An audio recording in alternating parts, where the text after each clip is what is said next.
Then they all died on Saturn, and all the water moved to Jupiter.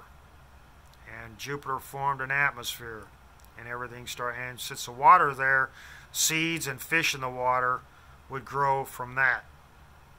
There's not necessarily everything on Earth has to evolve from, say, nothing to exist as life. There's, water can carry seeds, plant seeds, fish eggs. I mean, look at how long frogs can go without ever emerging from their eggs can be buried in the ground, or they can hibernate for 10 years. So the water globulates off of Saturn it forms a sea in space, and then moves until Jupiter, it moves toward the sun, because the sun somehow attracts stuff. Heat apparently attracts, and there's even saying asteroids are attracted by heat, which could mean that there's scientists pointing heated lasers out at asteroids and causing them to move toward Earth.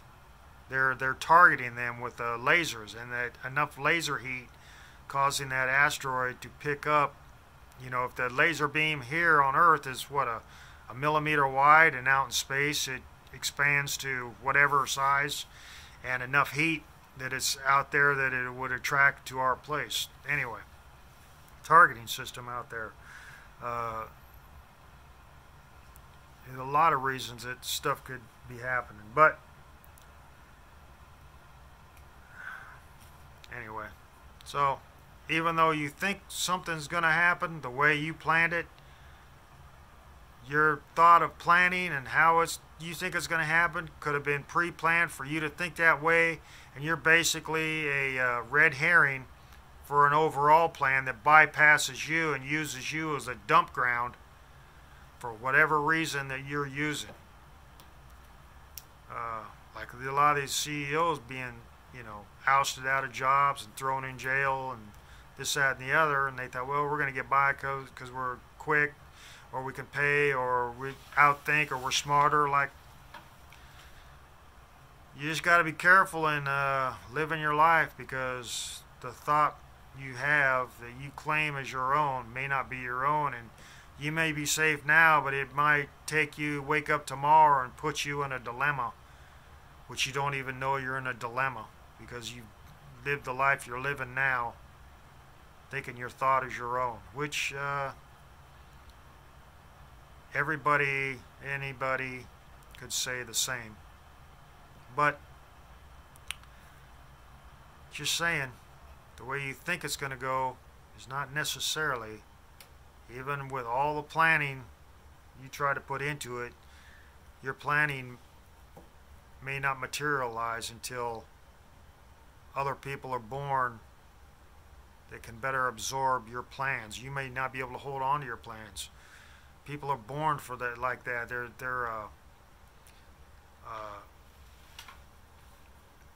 They have it's almost like an energy.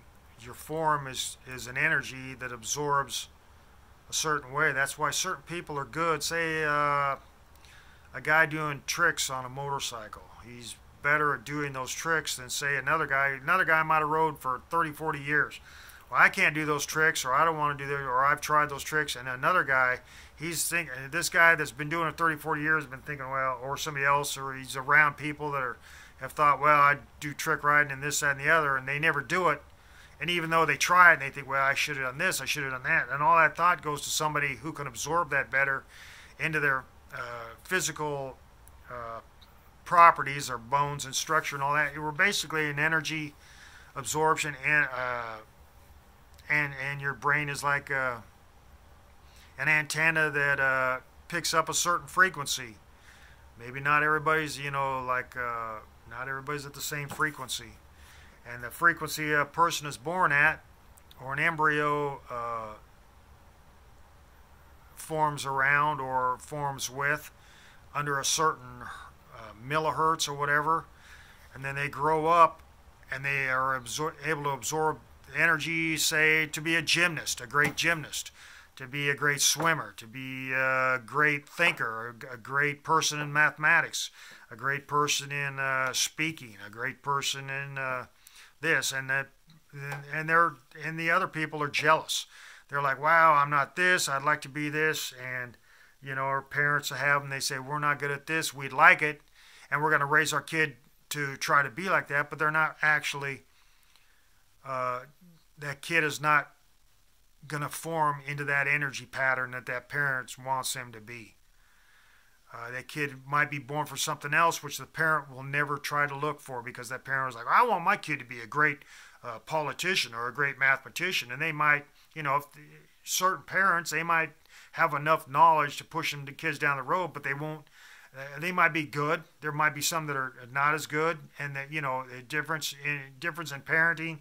But parenting is the ones that do the best, like athletes or somebody who really excels in an area of R&D, you know, finding new ways. They're basically naturally born for that.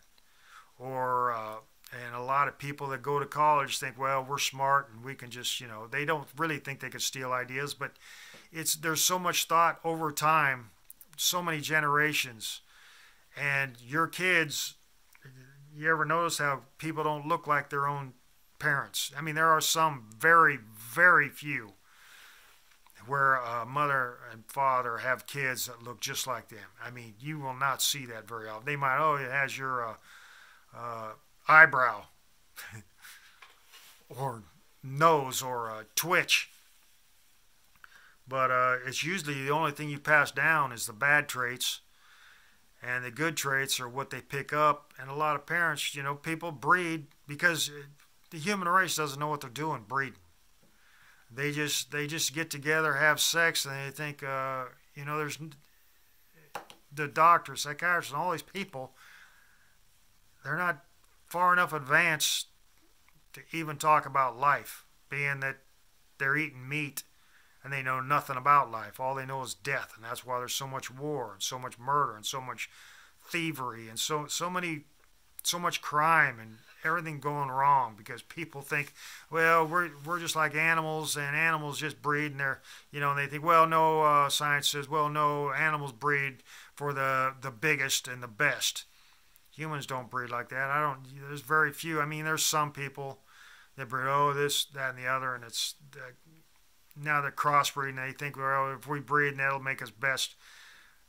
Nobody understands that all these situations and ways that society forms and ends up just blowing up in their face, how things happen.